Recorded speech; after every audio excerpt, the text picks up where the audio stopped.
के जलसे में 200, 300, 400, 500 आदमी से ज्यादा नहीं होते थे। इस मुल्क का हिंदू 50 साल में तकरीबन 40 साल हिंदू की बात सुनना नहीं चाहता था। तो भाजपा के लोग, जनसंघ के लोग, facts and figures are speaking for themselves.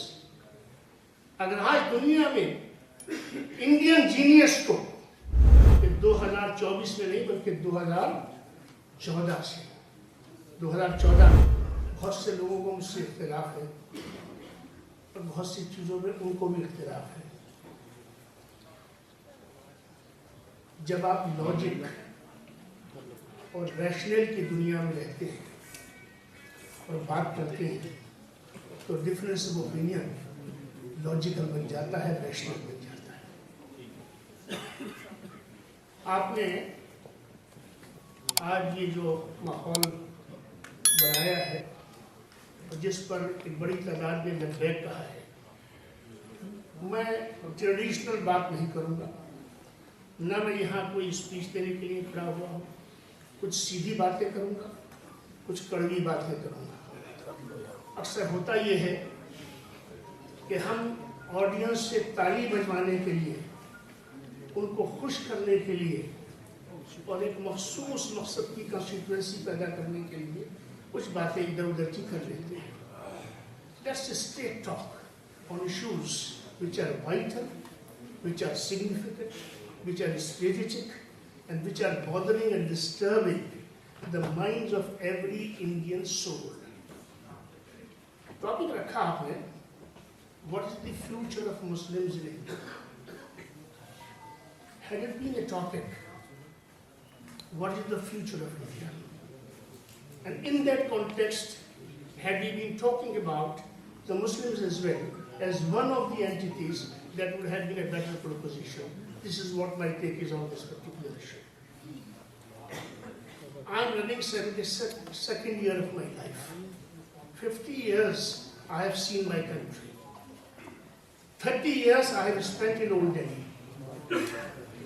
मुझे एक वाक्य याद आता है, वहाँ से बात शुरू करूँगा।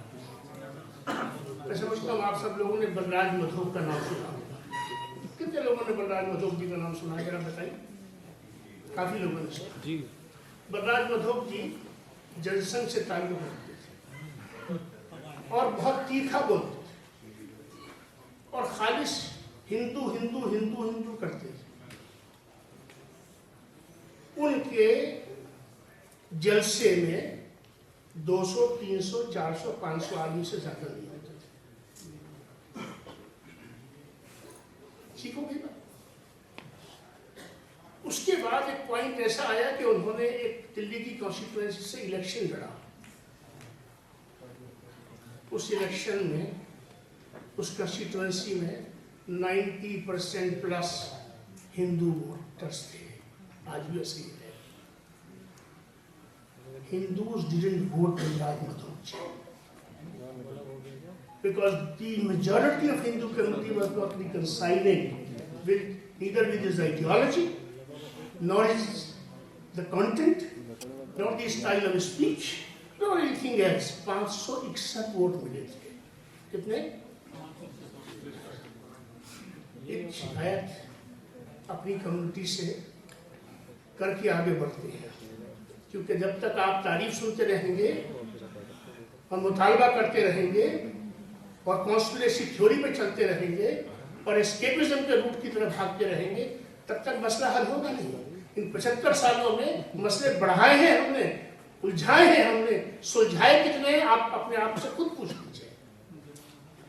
होता क्या रहा कि हमने हमेशा मुसलमानों के सियासी मसाइल, मुसलमानों के इक्तिसादी मसाइल, मुसलमानों के समाजी मसाइल, मुसलमानों के मजहबी मसाइल, कौमी मसाइल पर हमारे यहाँ माजरत के साथ कितने सेमिनार्स होते हैं, कितने प्रोग्राम्स होते हैं, ये अपने आप से हम सब पूछ लें। ये एक सवाल है अपने आप। हिंदू इस मुल्क को 50 साल के तजर्बे, मुशाहिदे और तज्जिये में कह रहा है, इस मुल्क का हिंदू 50 साल में तकरीबन 40 साल हिंदू की बात सुनना नहीं चाहता था। तो भाजपा के लोग, जनसंघ के लोगों को हिंदू ही नकारता था। सही बात है। याद है कि नहीं? जी। एक जमाने में मुस्लिम लीग के 2 मेंबर थे और इसी जमाने में 2 सिर्फ भाजपा के मेंबर थे, और अटल जी भी इलेक्शन हार गए थे। इस मुल्क के मिजाज को हमने समझा नहीं दोस्तों। मुसलमान करते करते हमने हिंदू करना सिखाया पहले, और आज हम उस हिंदू को आप भोग रहे हैं। बड़ी बात है, मगर सच्चाई यही है। अब टॉपिक पे आते हैं। हिंदुस्तान में मुसलमान का फ्यूचर, मैं बड़ी जिम्मेदारी से कहना चाहता हूं और बड़े भरोसे से कहना चाहता हूं। पहले तो एक जुमला सुन लीजिए और उसके बाद इसका जवाब दूंगा। All problems, all conflicts, all differences are the product of lack of communication. जब बात बंद हो जाती है, डायलॉग बंद हो जाता है, संवाद बंद हो जाता है, तो फिर आप कुछ स्टीरियोटाइप की तरफ चले जाते हैं, कुछ नोशस की तरफ चले जाते हैं, कुछ फियर साइकोसिस की तरफ चले जाते हैं, कुछ फोबिया की तरफ चले जाते हैं, और उसकी दुनिया में रहना चाहते हैं और उसी के बारे में बात भी करना चाहते हैं और वैसी बात सुनना भी चाहते हैं। हिंदुस्तान का फ्यूचर किसी के मन में तनिक भर भी ये शंका, ये शुभा नहीं होना चाहिए। The future of India is the brightest of the brightest future. बेशक।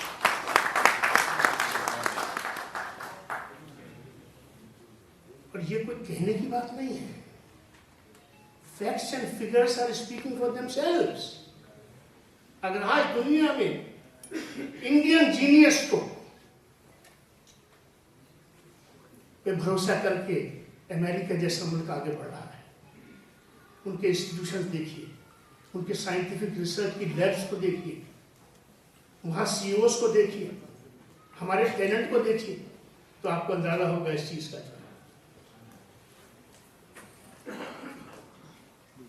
अब यहां से शुरू करते हैं। आज का भारत, जब 1947 में भारत आजाद हुआ तो गांधी, नेहरू, पटेल, आजाद, रफी अहमद किदवाई, गोविंद बल्लभ पंत, आचार्य कृपलानी, इनका हिंदुस्तान था। याद है कि नहीं? यही नाम थे ना साहब। 2024 में हिंदुस्तान का मुसलमान सबसे पहले अपने गले के नीचे इस बात को उतारे कि 2024 में नहीं बल्कि 2014 से, 2014 में से लेके आज 2024 से नहीं 2025 में दाखिल हो चुके हैं। आज का भारत, प्लीज बात मत कीजिए, बुनियादी बातें करनी है। Keep silence please. 2025 में इस देश के प्रधानमंत्री नरेंद्र मोदी जी हैं। अब नरेंद्र मोदी जी कौन है? नरेंद्र मोदी जी राष्ट्रीय स्वयंसेवक संघ की कोक से और शाखाओं से और उसकी आइडियोलॉजी से निकली हुई ही एक व्यक्तित्व है, और वही एक नेतृत्व है। ये एक सच्चाई है। ठीक हो गई बात। दूसरी बात, राष्ट्रीय स्वयंसेवक संघ और उसके सरसंचालक, इस कंटेक्स्ट में याद रखिएगा, जिस कंटेक्स्ट में मैं बात कर रहा हूं, इस कंटेक्स्ट में the ideological leadership and the ideological content of the present political dispensation and of the present national leadership and of the cadre of Bharatiya Janata Party, it comes from him. ये उनसे आता है, ये आज का भारत है। ये दूसरी बात, अल्हम्दुलिल्लाह मैं भी मुसलमान हूँ, यहाँ अक्सरियत मुसलमान बैठी। हम न तो यहाँ पे आरएसएस के वकील की हैसियत से खड़ा हूँ, समझ लीजिएगा, और ना मैं भाजपा की वकालत के लिए खड़ा हूँ और ना मोदी जी की तारीफ के लिए यहाँ खड़ा। ये मकसद नहीं है। मकसद है आपसे गुफ्तगू करना, आपके सीनों में कुछ चीजें उतार।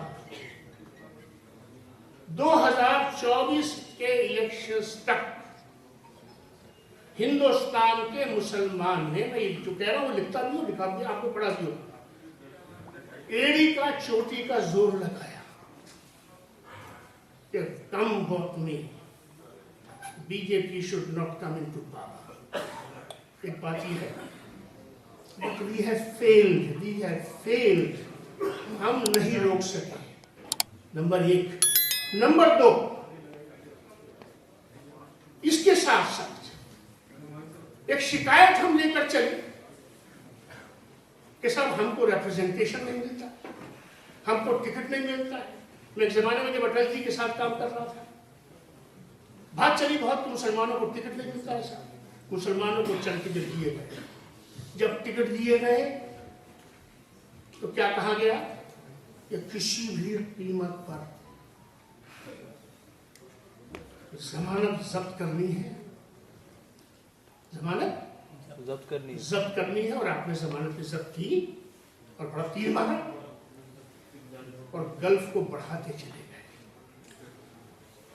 खलीज बढ़ती चली गई दोस्तों। और वो खलीज को हमने इतना बढ़ा लिया उस खलीज को कि उस खलीज में अब लोगों को मजे आने लगे। उस खलीज की बहुत सारी कंस्टिट्यूएंसीज पैदा हो गई, उसके बहुत सारे संगठन पैदा हो गए, उसके बहुत सारे लीडर्स पैदा हो गए, और उसके नतीजे में जिस माहौल से आप आज के वक्त में आपके जहन परेशान है और खौफजदा है, ये उसकी ऊपर है। तो मसला हो गया, सोल्यूशन क्या है? थोड़ी सी बात पीछे से लेके चल रहा हूं और शायद भाई थोड़ा सबक लूंगा। 1857 तक कोई झगड़ा नहीं है, घंटे बाद बात करना, कोई दंगा नहीं है, कोई आइडियोलॉजी ऑफ हिंदुत्व नहीं है, कोई आरएसएस नहीं है, कोई हिंदू महासभा नहीं है। बहादुर शाह जफर है जिसकी हुकूमत हवेली तक की हुकूमत रह गई, उसके नेतृत्व में पूरा भारत हिंदू मुसलमान नहीं है, पूरा भारत उसके पीछे खड़े होकर एक जंग करता है। ठीक है, 1857 से 1947 तक फिर हिंदू महासभा भी बनती है, फिर राष्ट्रीय स्वयंसेवक संघ भी बनती है, ऑल इंडिया मुस्लिम लीग भी बनती है, पार्टीशन की बात भी चलती है और दुनिया भर के सारे मामला चलते हैं। और 1947 आ जाता है, 1947 में पार्टीशन हो जाता है। बस यहाँ से आपको बात अपने दिमाग में लेनी है, मैं कहने जा रहा हूँ। 2 तरह के मुसलमान थे दोस्तों। एक मुसलमान था जो नारे तकबीर अल्लाहु अकबर, पाकिस्तान का मतलब क्या, ला इलाहा इल्लल्लाह करता था। ये मुसलमान था, इसका लीडर जिन्ना था, लियाकत अली खान थे, और उसने अपनी मंजिल हासिल कर ली। ठीक है, लेकिन मेरे और आपके गले में पट्टा टंगा हुआ है और बहुत से मेरे नौजवान बच्चों को, शिकायत की बात नहीं है, इशू को रिजॉल्व करने की बात है, मेरे बहुत सारे हिंदू बच्चों को के दिमागों में ये बात बैठ गई है, और मैं नहीं कहता बैठाई गई है, बैठ गई है, क्योंकि जब आप कम्युनिकेशन नहीं करेंगे तो चीजें बैठेंगी। ये बैठ गई है कि हिंदुस्तान के मुसलमान ने धर्म के नाम पर अपना एक अलग देश, एक राष्ट्र बना लिया। अब मेरी छाती पे काय को ये मुंह दल रहा है,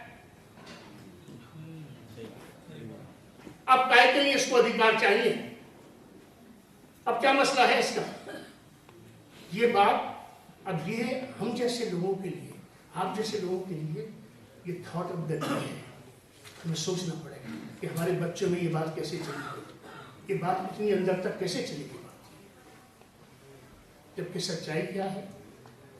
मैंने कहा 2 तरह के मुसलमान थे। एक मुसलमान वो था जो सीधा पाकिस्तान चाहता था, और एक मुसलमान वो था जो राष्ट्रवादी मुसलमान थे। ये राष्ट्रवादी मुसलमान, और इसका कंट्रीब्यूशन बताऊंगा तब रास्ता खुलेगा। इस राष्ट्रवादी मुसलमान की वजह से जिन्ना क्या कहते थे कि I am the sole voice of the Muslim community of Indian subcontinent, that was the claim of Jinnah, and who disputed this claim? And who gave the floor to Pandit ji and to Mahatma Gandhi and to the nationalist leaders at that point of time? That no, this is a wrong notion. A good amount of Muslims are with us as well. अंग्रेज को ये बावर करा सके इन राष्ट्रवादी मुसलमानों की वजह से, जिन्होंने किसी वक्त में खिलाफत मूवमेंट को कांग्रेस में लेके जोड़ा था, उन्होंने इस बात का यकीन दिला दिया कि नहीं, a good chunk of Muslims are with Indian National Congress. और जिसका सबूत था कि जो लास्ट जनरल इलेक्शन हुआ, उस लास्ट जनरल इलेक्शन में आप लोगों को पता होगा, नहीं पता हो तो आज सुन लीजिए उस चीज को, कि the voting right at that point of time was confined to only कितने परसेंट मुसलमानों के पास वोटिंग राइट था? 13 से 14% के पास वोटिंग राइट। कौन लोग वोट देते थे? एलीट वोट देता था, जमींदार जागीरदार वोट देते थे, गवर्नमेंट एम्प्लॉय वोट देता था, इनके पास टाइटल्स होते थे, वो वोट देते थे। आम मुसलमान के पास वोटिंग राइट नहीं था। 86% of the Muslims of undivided India were never given the option to oppose Pakistan or to support Pakistan. 86% लोगों से पूछा ही नहीं गया। 14% में से 7 से 8% लोगों ने वोट दिया, और उन 7-8% लोगों के नतीजे के अंदर जो है वो पाकिस्तान का सारा सिलसिला, सारा खेल चला। तो राष्ट्रवादी मुसलमानों के कंट्रीब्यूशन की वजह से, इस मिसाल से अंग्रेज को कन्विंस किया जा सका, और इसके नतीजे में दोस्तों हमको क्या मिला? आज का नक्शा देखिए आप। पहली शिकायत तो मेरी उन लोगों से है जिनको पार्टीशन की जल्दी बहुत थी। अगर 800 बरस से साथ रह रहे थे तो ऐसी कौन सी मुसीबत आ गई थी कि हम 5 साल और नहीं रह सकते थे? कैबिनेट प्लान को हमने तो रिजेक्ट कर दिया। हम अगर 800 साल एक साथ रह सकते थे तो 5 साल और क्यों नहीं रह सकते थे? आपस में मामला बिगड़ सकते थे, हम पार्टीशन से बच सकते थे। लेकिन इतनी जल्दबाजी कि 3 हफ्तों के अंदर बाउंड्रीज भी एयरमार्क हो गई, इलाके भी तकसीम हो गए, हम भी तकसीम हो गए, और बेड़ा गर्क हो गया। आज सोचिए जरा, अगर हिंदुस्तान तकसीम ना होता, मैंने किसी जिम्मेदार से कहा कि आंख बंद करके सोचो, अगर पार्टीशन की जल्दबाजी न की गई होती, कैबिनेट प्लान को एक्सेप्ट कर लिया गया होता, और कुछ वक्त पार्टीशन के लिए अपनी डोमेस्टिक कंस्टिट्यूएंसी के अंदर नेगोशिएशंस के लिए स्पेस रख लिया होता, तो आज मेरे हिंदुस्तान और मेरे इस वतन अजीज की सरहदें कहाँ होती है? आज मेरा एक टिकट अगर अफगानिस्तान जाना है तो ताल्लुकात हो या ना हो, डिप्लोमेटिक रिलेशंस हो या ना हो, लेकिन वो कहाँ से जाता है? वो जाता है वाघा बॉर्डर से जाता है। मेरी सरहद 2600 किलोमीटर की सरहद है अफगानिस्तान के साथ। मैं कहाँ होता? मैं अफगानिस्तान की सरहद में होता। 900 किलोमीटर की सरहद है ईरान की, पाकिस्तान के साथ वो सरहद मेरी होती। मैंने उस जल्दबाजी में ये खोया। बहुत सारी बातें हैं। अब आप देखिए, राष्ट्रवादी मुसलमान की वजह से हमें क्या, फिर भी इसके बावजूद भी क्या हुआ? पंजाब बटा किसकी वजह से? मेजॉरिटी मुसलमानों की थी ना, मेजॉरिटी स्टेट था। बंगाल बटा किसकी वजह से? मुस्लिम मेजॉरिटी स्टेट था। आसाम रुका, नॉर्थ ईस्ट रुका, गुरदासपुर मुस्लिम मेजॉरिटी जो जिला था वो रुका, और उसके नतीजे में कश्मीर रुका। आज के हिंदुस्तान में, आज के हिंदुस्तान के मुसलमान को भी ये बात पता होनी चाहिए, और आज के हिंदुस्तान में हर हिंदुस्तानी बच्चे को ये बात पता होनी चाहिए कि it is the contribution of the nationalist Muslims of India after during the context of partition of India, कि जिनकी वजह से we could have good chunk of Punjab, Bengal, Assam वगैरह। ये चीजें हमारे यहाँ इसका जिक्र नहीं होता। इन राष्ट्रवादी मुसलमानों की कहीं कोई बात नहीं होती। ये बात होनी चाहिए, इस बात को करना चाहिए ताकि बच्चों के अंदर ये बात जाए। और वो जो जहन में जहर घुस रहा है कि पाकिस्तान बना लिया और पाकिस्तान ले लिया, वो चीज जो है वो खत्म होनी चाहिए। 2 बातें छोटी सी और कहूंगा, इसमें तो बहुत कुछ कहने के लिए है। आज की दुनिया, आज की दुनिया, कुछ आप कुछ पूछना चाह रहे? आज की दुनिया डायलॉग की दुनिया है, संवाद की दुनिया है। मैंने शुरू वहीं से किया था कि दुनिया में सारी समस्याएं जो है वो कम्युनिकेशन के होने या न होने या कम होने या ज्यादा होने से होती है। संवाद, अब संवाद में क्या होता है? बहुत से लोग जो इस बात से वाकिफ हैं कि मैं संघ और हिंदुस्तान के मुसलमानों के बीच में एक ब्रिजिंग के लिए मैंने किताब लिखी, the meeting of minds and bridging initiative, जिसको संचालक जी ने इसको रिलीज किया। जिन लोगों ने वो किताब पढ़ी है उसमें मैंने कोई इशू ऐसा है नहीं जिसको मैंने छोड़ दिया हो, उन तमाम इशूज को रखने की कोशिश करी। मकसद क्या था? मकसद ये था कि ये जो बढ़ती हुई खलीज है, ये खलीज जो है, इस खलीज को किसी न किसी दिन आपको काटना पड़ेगा। मैंने आपसे कहा कि आज प्रधानमंत्री नरेंद्र मोदी इस देश के प्रधानमंत्री हैं।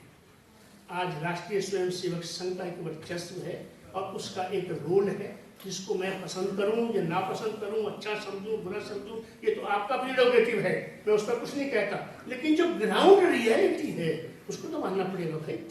और आप उस ग्राउंड रियलिटी को माने, जब तक ग्राउंड रियलिटी को मानेंगे नहीं, उसको अपने अंदर लेंगे नहीं, उसके साथ में डायलॉग में नहीं जाएंगे। डायलॉग कैसे करेंगे? छुप के करेंगे। मैं और रिकॉर्ड कहता हूँ, कितने लोग हैं खासतौर से जो इन्फ्लुएंशियल्स हैं, a good chunk of them are meeting the RSS leadership। छुप के मिलते हैं, छुप के मिलना चाहते हैं। मैं इस मन से कहना चाहता हूँ, अगर देश को आगे ले जाना है, माहौल को बेहतर करना है, रिश्तों को बेहतर बनाना है, तो आप उस लाइन को छोड़िए। मैं कांग्रेस की मुखालफत नहीं कर रहा, मैं कांग्रेस आइडियोलॉजी के बारे में कोई बात नहीं कर रहा। अब तमाम पार्टियां अपनी जगह हैं, अपनी जगह रहें, अपनी आइडियोलॉजी पे रहें, अपने तरीके से काम करें। हिंदुस्तान में डेमोक्रेसी है, डेमोक्रेसी में हर शख्स को इजाजत है। लेकिन भाई मैं बनवा मजबूर क्यों हूं? मुझे उन लोगों ने जिनकी मैं रीढ़ की हड्डी रहा, इस जेब में डाल लिया। मुसलमान कहां जाएगा साहब?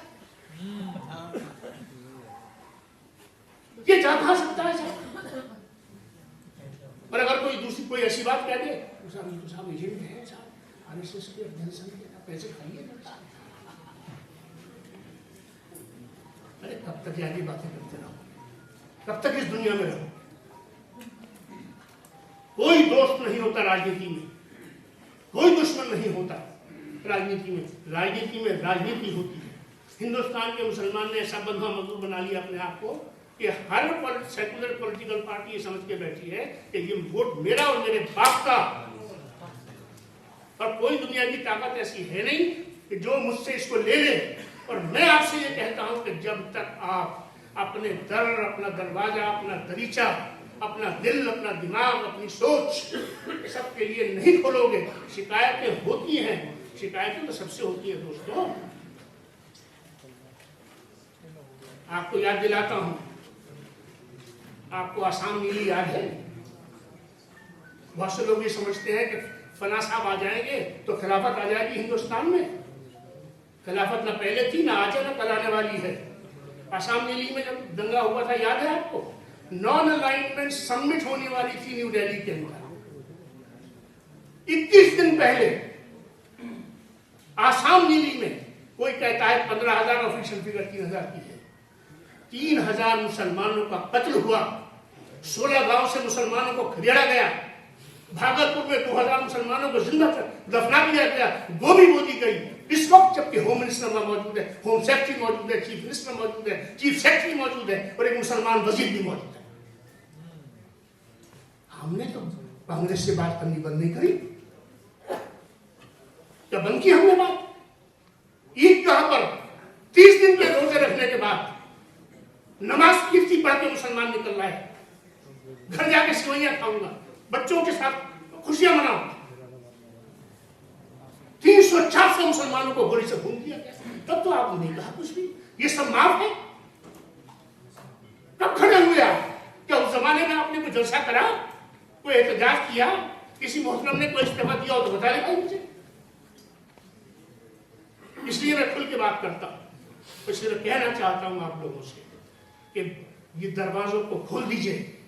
मैं ये नहीं कह रहा कि मुसलमान बीजेपी को वोट दीजिए, जिसको दिल चाहे वोट दीजिए, और कोई किसी के कहने से किसी को वोट देता नहीं है। 3 साल के बच्चे को हम अपनी बात नहीं मनवा पाते, हमें उसकी माननी पड़ती है। इसलिए इस गलतफहमी में किसी को रहना नहीं चाहिए। और जो एक हमारे यहाँ बाजार लगता है अपीलों का, फला साहब की अपील, आदमी 10 पीछे नहीं अपील हिंदुस्तान के मुसलमान से हो। गली गली में आदमी तंजीमें भरी पड़ी। आखिरी बात आपसे ये है कि नैरेटिव बदलना पड़ेगा। हिंदुस्तान के मुसलमान को नैरेटिव बदलना पड़ेगा। वी आर ए डेमोक्रेसी, मैं समअप कर रहा हूं। We have a large number of political parties. All political parties have their respective ideologies and programs. Likewise, the BJP also is a political party. They also have an ideology. अब रही बात ये हिंदू राष्ट्र, तो मुसलमान राष्ट्र है क्या? बताइए ना, ये मुस्लिम राष्ट्र है क्या? अरे भाई, जिसकी मेजॉरिटी होती है, मुस्लिम कंट्री क्यों कहलाता है पाकिस्तान? हिंदू तो वहां भी 70 लाख है। जिसकी जहां मेजॉरिटी होती है उसको उस कम्युनिटी के साथ में जोड़ दिया जाता है। और मैं हिंदुस्तान के मुसलमान से आपके जरिए से कहना चाहता हूं कि द डिबेट फॉर हिंदू राष्ट्र ये मेजॉरिटी के बीच की डिबेट है दोस्तों। इस डिबेट में हिंदुस्तान का मुसलमान न पड़े। Let them settle the issue within themselves. ये बात अपने तौर पर खुद तय हो जाए। जब ये इसका खाका सामने आ जाएगा, जब सारी चीजें इसके सामने आ जाएंगी, तो तब हम बात करेंगे। आज कॉन्स्टिट्यूशन ऑफ इंडिया से चल रहा है देश। आपको याद होगा जब मोदी जी प्रधानमंत्री बने तो पार्लियामेंट के अंदर दाखिल हुए, तो जो आखिरी सीढ़ी थी, इसके बाद सहन शुरू होता था, उस पर माथा रखा था कि नहीं रखा था? मैं ये गुजारिश करना चाहता हूँ, मैं सिर्फ ये गुजारिश करना चाहता हूँ कि हिंदुस्तान का मुसलमान, खामोशी से सुन लीजिए, हिंदुस्तान का मुसलमान और हमारे जो एल्डर्स हैं, जो अपने आप को इंटेलेक्चुअल समझते हैं, जो अपने आप को जिम्मेदार समझते हैं, जो अपने आप को हमदर्दान मिल्लत समझते हैं, जो अपने आप को अहले फिक्र की ईमानदारी समझते हैं, उनसे ये सवाल कर रहा हूँ। और इस सवाल को छोड़कर भी रख दूंगा कि इन 75 सालों में हमारे जो मसले खड़े हुए, उनमें से कौन सा मसला इस थ्योरी से, इस पॉलिटिकल स्ट्रेटेजी से जिस पर हम और आप चल रहे हैं, हम आज तक रिजोल्व कर पाए? ये एक सवाल है। और दूसरा सवाल और आखिरी सवाल मेरा ये है कि जब तक अगर यही चलता रहेगा सिलसिला, पानी बहुत बह चुका, अगर यही सिलसिला चलता रहेगा और इसी सिलसिले को चलाना है तो बिस्मिल्लाह, कोई मसला नहीं। बहुत शुक्रिया। कोई मसला नहीं है, चलाते रहिए, कोई दिक्कत नहीं है। देखिए, दुनिया में रहने के लिए, दुनिया के साथ चलने के लिए दीवार पे क्या लिखा है, दीवार पे क्या लिखा है, जमीन क्या कह रही है, इसको पढ़ लेना चाहिए। और जो कौमें इसको नहीं पढ़ती, उबाल खा जाती हैं, कॉन्स्पिरेसी थ्योरी में चली जाती हैं, उनका हशर क्या होता है, वो आज हम सारी दुनिया में, तमाम दुनिया के मुसलमान को देख रहे हैं। बहुत शुक्रिया।